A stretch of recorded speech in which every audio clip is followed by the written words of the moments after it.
Good afternoon and welcome to the Energize Cloud podcast. My name's Will Sutton, and today I'm very excited to be joined by Florian Gamper. Florian, welcome. Hi, Will. Thanks for having me. No problem. So today, Florian and I are going to discuss the topic of a fully remote working policy, something that was extremely popular due to the pandemic, but there have been some changes in market conditions, and we are seeing more and more businesses go into either a hybrid model or full-time in the office altogether. And I know Florian's got some views on what's been working for him. So very, very keen to talk about that today. Just for everyone listening, would you like to just tell us a little bit about yourself, Florian? Sure. I started in the industry as a game developer a long time ago. So on a C64 in assembler, worked myself up, becoming a student because I wanted to learn the basics and really get into it, and then started as a developer. 4 years later, I became a team lead and worked myself up to architect. And now since 12 years, I'm merely in the area of being a CTO or interim CTO. We're in a startup, rose that, then became the head of engineering of BCG Digital Ventures, one of the biggest incubators in Europe that I built up here in Berlin and London. And since then worked mostly as an interim CTO. Fantastic. And what is it that you're doing at the moment? Currently, I'm interim CTPO at OrderFox in Zurich, helping them to build their next AI product. Oh, fantastic. And AI is something that we could definitely talk a lot about, but I think we'll save that for another time. Sure. Okay, brilliant. Well, look, I think as I touched on at the start, a lot of businesses were operating on a fully remote basis because of the pandemic. You know, it was the law, people had to separate, and there was a big proof of concept that remote working actually was very successful. Businesses were operating fully remote, and there was no real issue. But since the pandemic has eased off and there aren't the restrictions in place, I certainly have noticed that, a number of my clients and a lot of the candidates I speak to are actually being asked to go back into offices more and more. Why do you think that is? Multiple reasons. One of the things is you're paying money for that and you want to have it filled. Most often the contracts are for longer. In the way you work together, it's a different kind of working. And if you were used to that for a long time, it's not unusual to fall back into that. This is how it was before. I like that, and I want to go back to this. Sometimes you have insecure leadership that wants to have control, and that's easier achieved when you can walk around and look if everybody's working. Not that it's helpful, but they think it is. So, in my opinion, but I think there are several reasons why people want that. It has some benefits when you look at direct collaboration. But when you look, for example, at talent that you could get in a city like Berlin, the remote model has other advantages too. So it's kind of like a two-sided sword, depending on which situation you are, what you're looking for, which model is best or works best for you. I see remote still as a great opportunity to get talent all over Europe into your startup and business that you would otherwise not have the possibility to get. Yeah. I think, there are a lot of pros and cons for both. But I think what has been interesting is that from the candidates I speak to, they would still like the choice. People don't like to be forced back into an office, and some people do actually like to be in an office. But we're here to talk about the way you're working and how you're finding the fully remote working policy. And I know that when we've spoken before, your teams are all fully remote. It's something that you're obviously very happy to do. Why are you such an advocate of fully remote working? It gives me, number one, for myself, the possibility to work with companies that are not in Berlin. So it broadens my perspective of possible clients. But also from a team perspective, when I build teams, it gives me the opportunity to a much bigger talent pool that I can dip in to find the people that I need or that are a match for us. instead, especially in Berlin, to be in a crowded market where you're competing with everybody else around the same talents. That's a huge opportunity and a huge advantage to look for people that are not like directly living next to you. Yeah, absolutely. Look, access to a wider talent pool is probably one of the standout benefits. Whenever I have a position that's fully remote, my time to fill rate is probably 3 times faster, because we have access to 10 times the candidates. Are there any other benefits though? You've obviously discussed the wider talent pool. What else would you say has been a benefit? So what I saw from when the pandemic hit, I was working at a company here in Berlin and we went remote. And what I actually saw was, at least in engineering, in other departments it's different, but in engineering, we saw a productive increase of 20% because people had more focus. Most of the engineers had better equipment at home than they had in the office. For other departments, that was different. For example, I remember my HR lady sitting on a bad chair in her kitchen with her laptop talking about back problems because she didn't have the right equipment. But I think like after 2 years, that's probably done. And there's also companies that lend you that stuff that you can like then bring. But not everybody has the space to have an office at home. So for them, I do get that they want to go back to the office. But for especially engineers, usually we have all the stuff that we need at home. We usually have a workplace at home. And for us, that's no problem. And this kind of like focus that it gives us of not being disturbed while we are in deep work mode is quite beneficial. Yeah, absolutely. And I think one thing that we are looking to discuss today is a proper remote working policy. So the ability, I remember when the pandemic happened, everyone had to work at home, and some people were living in households with 2 other people working, and one to be in the kitchen, one to be in the dining room, one to perhaps be in their bedroom. That is obviously a very different situation than a proper remote working policy. And I think I really do agree with your point that especially for engineering, because this is the area that we're focusing on, the setups that some of these people have at home is incredibly sophisticated. I've been blown away by just the chairs that people sit in. They must cost a small fortune. They do. But yeah, okay. So a wider talent pool and people's setups. Would you say there's anything around happiness, work-life balance? The interest on productivity was very, very interesting. Any other points? So if you think about like people that are living like nearby the office, so let's say in the suburbs of Berlin, they gained another hour of life because they didn't have to commute anymore. So for me, usually it was like half an hour to 45 minutes to go somewhere in an office because I'm living in the western part and my work was mostly in the eastern part. So that was 1.5 hours every day that I gained for my personal life. That's just a huge benefit.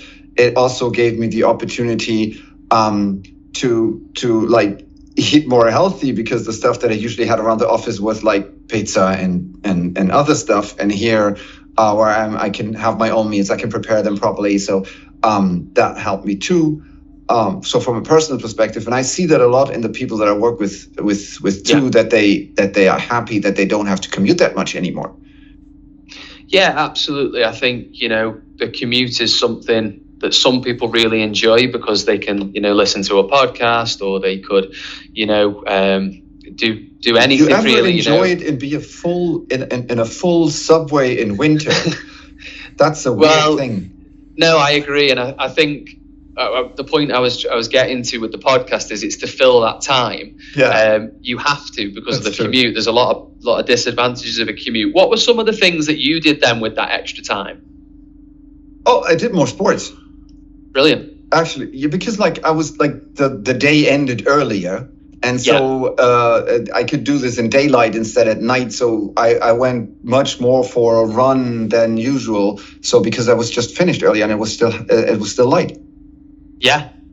I think I know my girlfriend and I. We were doing a lot of walking in the mornings. Grabbing our own takeaway coffee. There's no shops are open, but we'd go and walk and things. And I think one of the sad things about post-pandemic is that a lot of the things that we were doing for fun, I would enjoy that run because it was the only time I would get out, and obviously everything was closed. Now that we're back to a normal lifestyle, I'm not doing those things as much now, and I've noticed that perhaps I should be. So I think it is a little bit of a shame that some people haven't kept those things up. Okay, brilliant. Well, thank you for sharing that. I think I would definitely agree with a lot of the points that you've made there. However, there are two sides to every argument, and people have often said that burnout can be a factor of remote working, a lack of training and development for people being side by side with colleagues and maybe managers, and also I think collaboration is something that has been put into question as well. How would you challenge the people that are saying that they are disadvantages of remote working?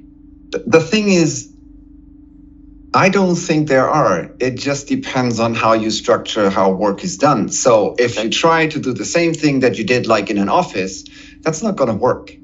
If you have to adapt to the environment, so for example, collaboration, you can do more pair programming, which is often not done in the office. You can have to do other sessions where you transfer knowledge. So I usually introduce, when I have full remote teams, knowledge transfer appointments where we sit together and people prepare some stuff that they're going to share, or we take the last bigger features and show how we did it to the others. So you have to incorporate that into your schedule. There was one company where I did in the morning a coffee break, where I just tried to simulate what we would have done in the office, being there with a coffee mug for 15 minutes, just being there to have a chat talk, not about the office at all, but by personal, what I did last night, if I went dining or something else, in the pandemic, not that much, but and doing the same in the evening again to get the people out of work again. So you have to adapt what you're doing there to react to the new environment. If you just try to do the same thing as before, that's going to fail, and people are going to feel abandoned. That's especially a thing when you go to hybrid. So in hybrid, it's so easy to feel abandoned in the remote environment because people are going to pick the people that are in the office to have a chat or to discuss things.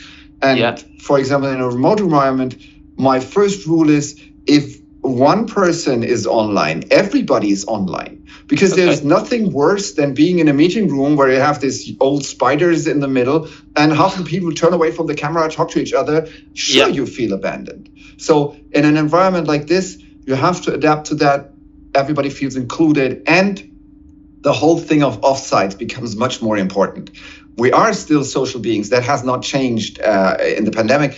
And you have from time to time meet each other so that you get a personal relationship and connect to each other. But then you can go back into your focus area and where you live. But that's the main thing. You have to really work on that, not to say, oh, this is how it was done before, and I'm just gonna do the same when I'm remote. Yeah, absolutely. So I think taking what you've said there is that one of the failings of remote management is trying to treat everyone as you would in the office when they're remotely. You have to manage them differently. You have to do different policies. Yes, definitely. Okay. So you have to adapt to that situation and do more. So, for example, in startups, when you're below 50 people, 80% of your conversation happens at the coffee machine. It's informal information. And for example, in an environment that you have to introduce formal information much earlier than you would have done before in your growth. So all these things you have to keep in mind when you're a startup. So usually that happens at 50 people. Now it happens at 15 people. And you have to prepare for these things. Absolutely. And you're saying that you still meet up though on a regular basis with your team in person. Yes. Is that correct? Yeah. How often are you doing that? I try to do it every quarter of a year at least, so to get everybody in as much, and that showed to be enough. Half a year, but less than that is not enough. Okay. And you said that your productivity of the team actually went up when everyone was working remotely. Yeah. What would you put that down to then? Less meetings. Okay. Not just less disturbance. So when you're in an office, and that may be again special for engineers. So you're in a deep problem, and you started thinking, and you're in that for 20 minutes, and you're now down the rabbit hole, and you're close to the error, and then someone steps by and says like, "Hey, don't mind, I got it." You're out of that, and you start again. Yeah. For the whole 20-minute thing, searching down where you were, it gets you out of where you are. And people don't get that this takes you 10 to 15 minutes to get back to where you've been. Because you have to build that building in your mind again that went poof for that question.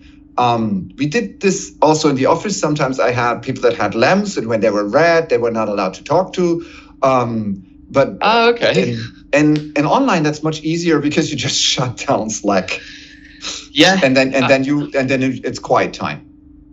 Yeah, absolutely. What would you say, though, about people that talk about burnout? You know, I have heard a lot of stories of people that were working remotely and they would be online till 11 p.m. at night working because when you're in the office, naturally, you close your laptop, you pack your bags and you go home. There's a clear end point of the working day. If your office is your home, how would what would you say to contrast the challenge of burnout? Actually, I keep a look at that, like when people check in at Git and do things like that. That's kind of like my responsibility as a leader to have a look at like what they do and when they do it, not from a perspective of I want to control how much they work. I just want to be sure that they're not overwork. And I usually talk with them about like their workload and what they do, and try to explain to them that it's not necessary, and I don't expect them to be, and that I don't want them to do that. One of the meetings that I did in one company was that meeting at 17:30, which was called Engineering Starbucks. And I was there all the time, and people could come and talk with me, and I tried to glide them out by doing some chat and asking them like, how was your day? Is there something that you want to share with the others? No. And then we talked about movies. So we tried to do the same thing that we do in the office, again, getting people out of work mode into personal life. And by that, taking them out of, but I still have this. So getting their mind wrapped into something else. And for myself, I'm in the lucky position. I have an office. I shut it down and I leave into a room and close the door. Okay. Psychologically, one interesting thing. Psychologically, when you move through a door, your mind says this is done. Right. So leaving a room is actually a very good thing. Has it ever happened to you that you said, like, I have to think about it, I need that? You walked through a door and then you forgot what you wanted to search? Yeah, absolutely. That's that process.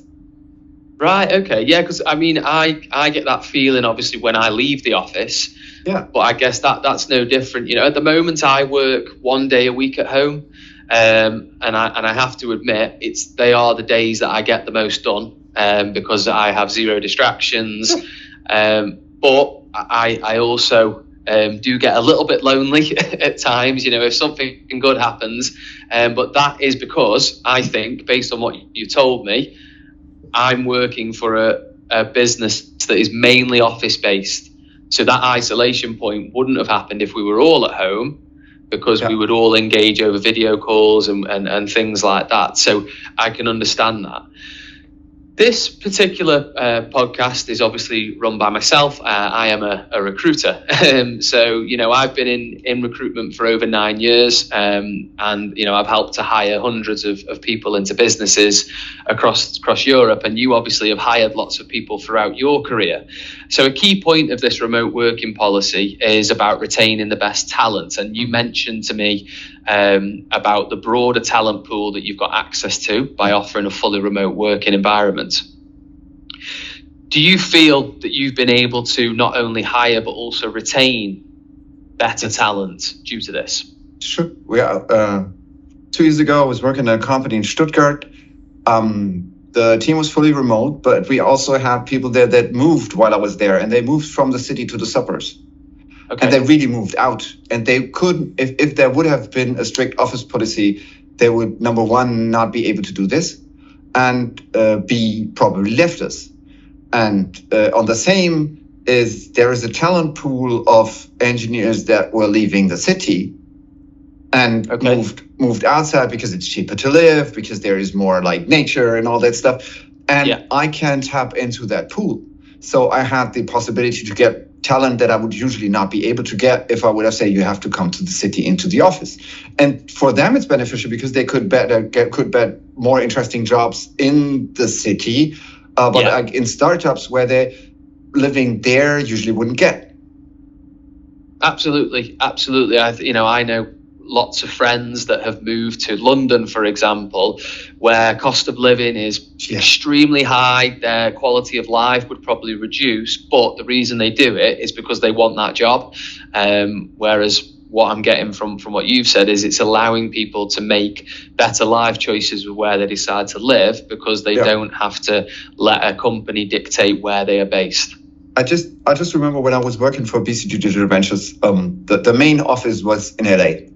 Okay. People were coming in the morning at 7 because they had to commute for 2 hours. And if they would have come later, they would have got in traffic and they would have commuted for 4.